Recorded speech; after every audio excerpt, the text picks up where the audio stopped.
On applaudit, mes amis.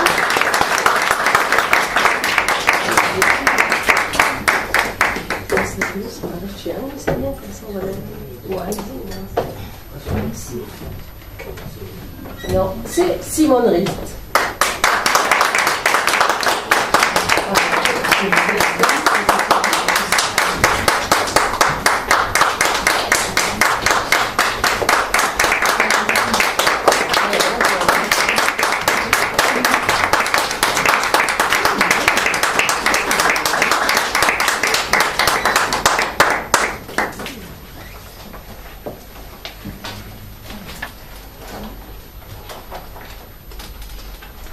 Étrange découverte.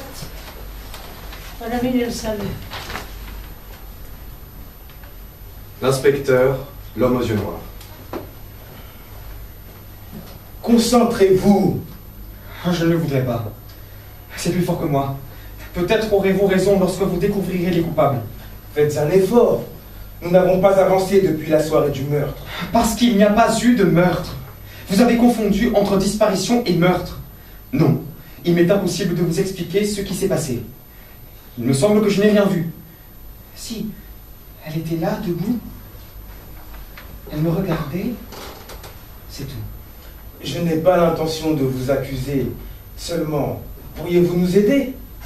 De toute façon, peut-être allez-vous disparaître comme cette étrange créature.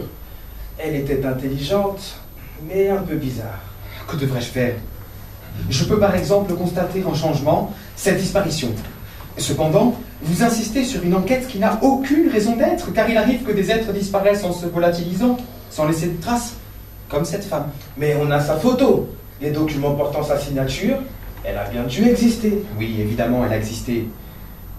D'après vous, sa disparition ne pourrait s'expliquer que par la mort. Oui, et nous sommes à la recherche du meurtrier, ou simplement de la nouvelle demeure de la victime, si on voulait supposer qu'elle est vivante.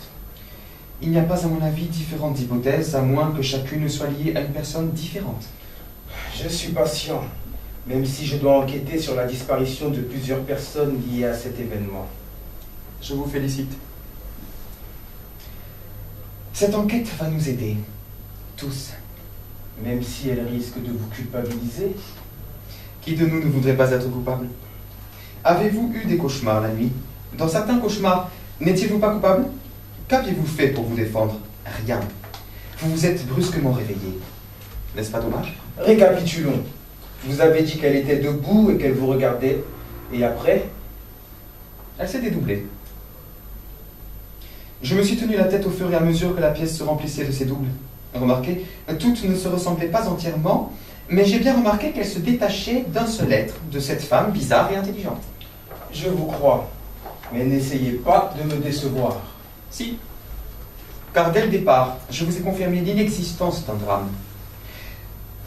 Pourriez-vous imaginer que cette pièce, toute remplie de ces étranges créatures, s'est vidée d'un seul coup? Croyez-vous à la fiction? Non. Moi non plus. Cependant, c'est décevant de constater tant de disparitions. Il doit y avoir une raison, un certain indice, qui doit nous conduire vers des coupables, des victimes, vers un objectif. N'y pensons plus. Ce soir, nous sommes invités à une soirée. Certains diront, on doit profiter de l'événement du siècle. Mais à part la conquête de la Lune et la bombe atomique, moi, je trouve que ce siècle ne nous a rien apporté de surprenant. Bref, le temps nous réserve toujours des surprises qui sont suivant les goûts, amers ou agréables. Il est bien difficile d'évaluer sa propre condition. La soirée de gala. L'homme aux yeux noirs, l'inspecteur, Madame Leroux. Bonjour, monsieur Lebleu. Bonjour, madame. Vous êtes madame... Madame Leroux? Je crois m'être trompé de soirée. Non, absolument pas. C'est la seule soirée au village. Quel village? J'habite bien une ville, et je suis dans un quartier qui m'est très familier de cette ville. Mais, madame, que pensez-vous? Où est-ce qu'elle a disparu? L'inspecteur montre son appareil de photo. Celui-ci va m'éviter des situations pareilles. Avant de parler à quelqu'un, je le prends en photo. Comme ça, s'il disparaît, je ne me sentirai pas gêné. Mais elle m'a appelé monsieur Lebleu. Il n'y a que ma femme qui m'a connu sous ce nom. Mais ma femme a disparu. Et celle-ci ne lui ressemble pas. Vous êtes sûr? Bon, Je vais commencer par vous prendre en photo.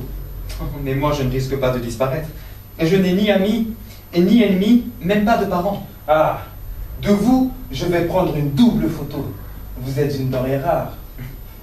Vos parents sont-ils morts? Non, je ne les ai jamais vus. Qui vous a élevé? Un monsieur très gentil qui, avant sa mort, a laissé un testament dans lequel il m'a confié à la mère de Madame Leroux.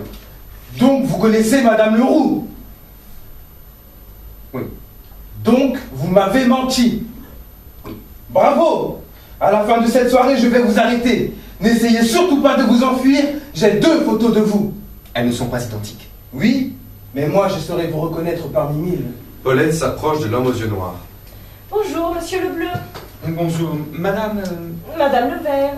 Ah oui, ma femme m'a beaucoup parlé de vous. Vous êtes une amie de Madame Leroux, n'est-ce pas?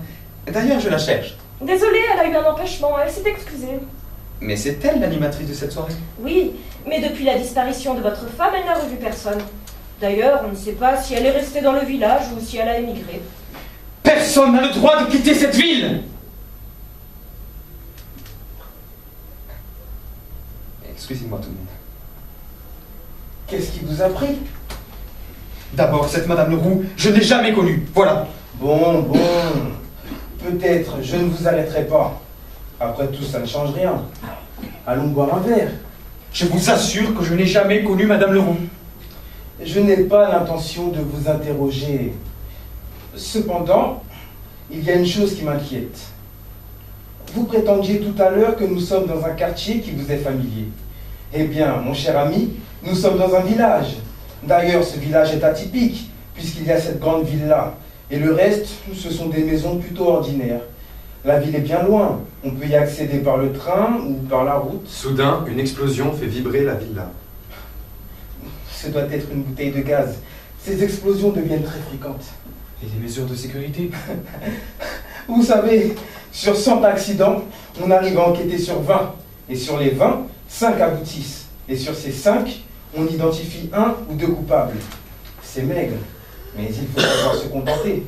Souvent, on relâche les coupables faute de preuves. Nous sommes dans une société où tout est organisé.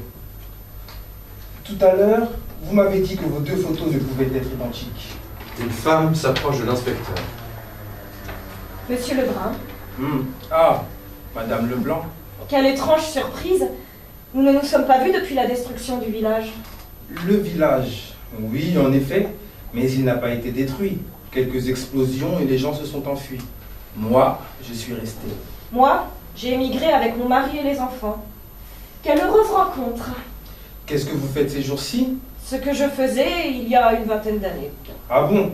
Eh bien moi, je suis dans la police. Vous? Dans la police? Qu'aurais-je trouvé de mieux? Oui, en effet. Vous permettez que je vous prenne en photo? Monsieur le Bleu, regardez, elle a disparu juste avant que je la prenne en photo. J'espère que ma pellicule l'a bien captée. C'est vraiment bizarre. Votre femme a-t-elle disparu ainsi? Je ne sais pas. Nous nous aimons beaucoup. Après tout, qu'importe qu'un village soit remplacé par un quartier, si ce quartier semble bien être confondu avec ce village. Et moi, je n'ai jamais pris le train pour y aller, donc le train n'a pas existé pour moi. D'ailleurs, comment pourrais-je l'identifier? Non. Ma femme, que j'ai tant aimée, n'a pas disparu. Inspecteur, nous avons tous tort. Il est 10h du matin et il continue à faire nuit. Moi, j'ai du travail, je dois rentrer. Il s'adresse à un serveur. S'il vous plaît, monsieur, pourriez-vous m'indiquer la sortie? Monsieur, il n'y a pas de sortie. Monsieur l'inspecteur, quelqu'un m'a recommandé de me fixer un objectif. Bien que ça m'ennuie, je trouve que c'est utile. Ne serait-ce que pour justifier notre déviation de cet objectif. Encore une leçon de morale. Moi, j'aime l'action, j'aime le mouvement. Tout à l'heure, le serveur m'a déçu en disant qu'il n'y a pas de porte de sortie, car ce sera la stagnation.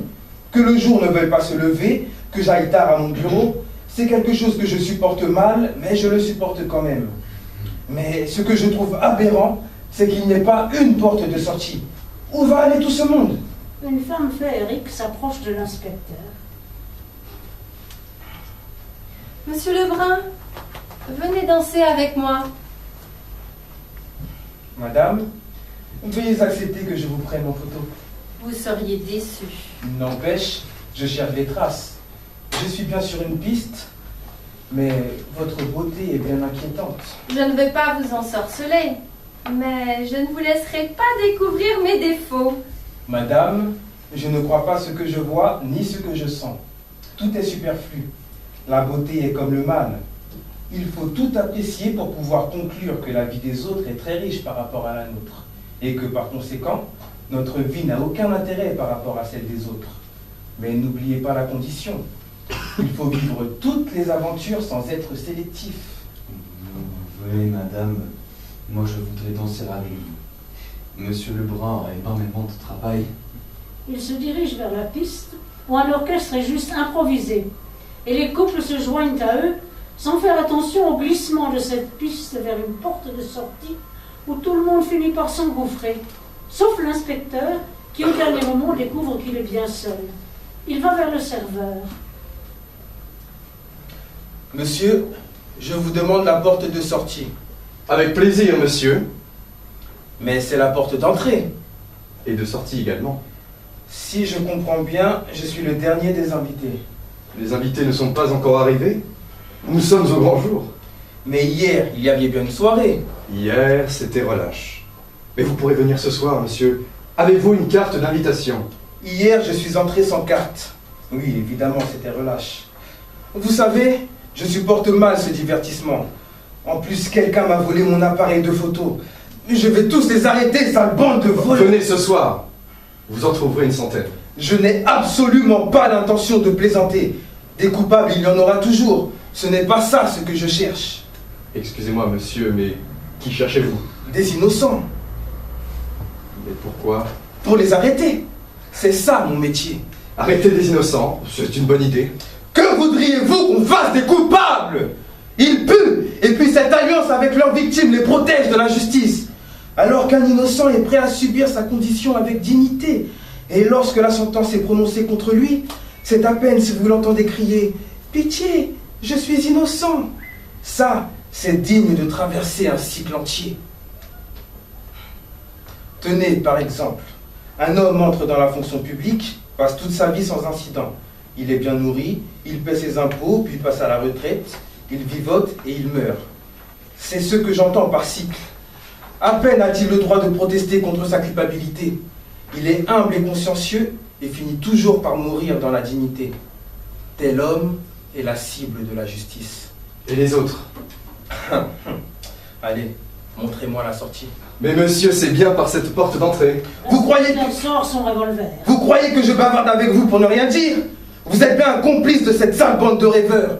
L'homme aux yeux noirs et compagnie. Je vous en prie, monsieur, ne me faites pas de mal. Il tire. Vous m'avez menti! Vous voudriez m'empêcher de les suivre? Tant pis, cette fois je vous ai manqué, mais la prochaine fois, je vais vous abattre. Il enjambe le corps du serveur et se dirige vers le fond de la bibliothèque. Il pousse une porte et s'aperçoit que c'est sans issue.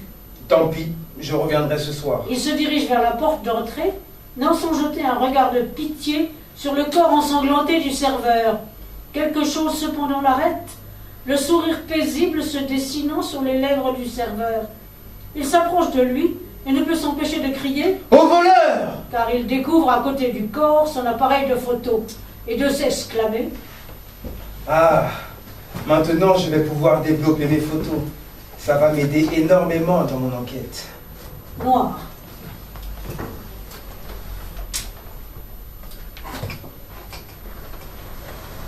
Soirée de gala, deuxième soirée. Un soldat, l'inspecteur, l'homme aux yeux noirs. Halte! Mais je suis monsieur Lebrun, l'inspecteur. Désolé, zone militaire. Mais tout au bout du chemin, il y a une villa. Il faut emprunter l'autre passage.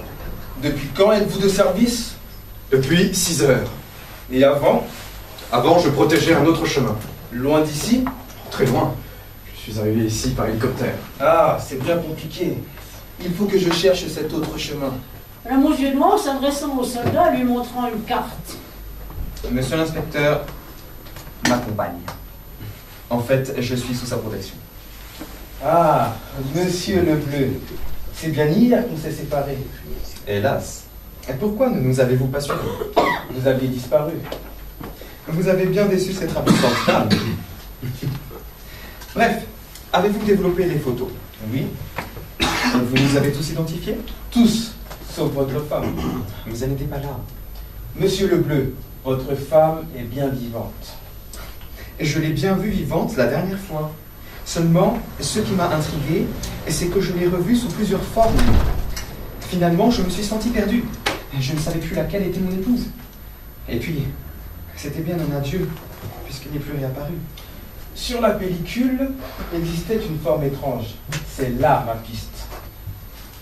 Dites, comment se fait-il que c'est devenu zone militaire par ici?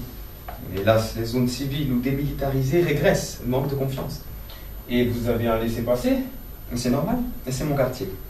Mais il me semble que les routes reliant les différents quartiers sont coupées. Les soldats se déplacent par hélicoptère pour rejoindre leur nouveau poste. La meilleure solution, c'est de prendre le métro. Et ça évite les routes et les chemins. Bientôt, nous n'allons plus nous servir de nos voitures. Si, au cas où nous avons des laissés-passer. Ça fait un bout de chemin. Et je n'aperçois pas la villa. Il y a eu un accident hier soir. Un des serveurs a été tué. La police enquête. Par conséquent, la soirée d'aujourd'hui va se tenir en dehors de la zone de sécurité. Tenez, nous arrivons. Une plage, des phares, des barbelés et les convives, quelques-uns en maillot de bain. L'homme aux yeux noirs, l'inspecteur, Madame Leblanc. Ah bonjour Madame Leroux. Et j'ai cru ne pas vous reconnaître en maillot de bain. L'eau est-elle chaude? Mais répondez donc. Eh bien, je me suis trompé. Ce n'est pas elle. Mais pourquoi ne m'a-t-elle pas répondu? Il fallait lui montrer votre laissez-passer. Vous restez? Moi je pars. Je suis bien déçu. Je crois ne connaître personne. Pourtant hier tout le monde se connaissait. Aujourd'hui personne ne se parle. Vous avez tort. Personne ne vous parle. Ah, que vois-je ici? Bonjour, Madame Leblanc. Cher ami, on est mal à l'aise ici. Il y a bien sûr la plage. Savez-vous que le serveur qui a été tué hier soir, c'était un agent de l'ennemi? C'est pour cela qu'il y a toute une enquête. Il a assassiné 5 personnes avec sa boisson piégée, toute haut placée. Personne ne s'en est aperçu. Heureusement que vous aviez votre appareil de photo, mais vous êtes de la police. Vous allez vous en servir. Bien sûr, Madame Leblanc. Un militaire s'approchant de l'inspecteur. Vous êtes bien, monsieur Lebrun? Oui. Veuillez me suivre, s'il vous plaît. Allons-nous quitter la soirée? Non, mon patron veut vous parler. Il n'est pas loin d'ici. Excusez-moi. Je vais partir. Ma place n'est pas ici. Je me suis trompé de soirée. Le patron s'approche de l'inspecteur. Monsieur Lebrun, Inspecteur Lebrun, nous demandons votre collaboration.